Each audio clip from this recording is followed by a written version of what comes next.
арызданушылардың құқықтарын қалпына келтірген болатынбыз осы 3 іс бойынша.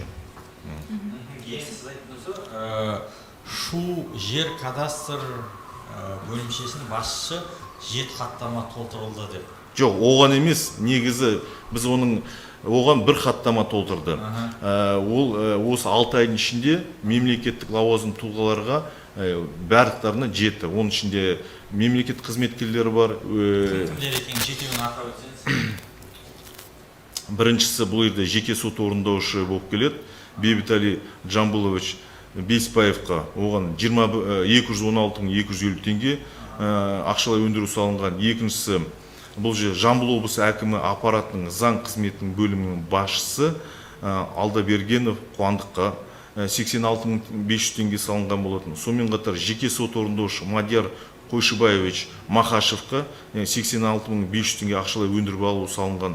Сонымен қатар Жамбыл облысы энергетика және тұрғын үй коммунальдық шаруашылық басқармасы коммунальдық мемлекеттік мекемесінің басшысының міндетін атқарушы Алтишев Еркен Оразовичке 86.500 теңге салынған болатын.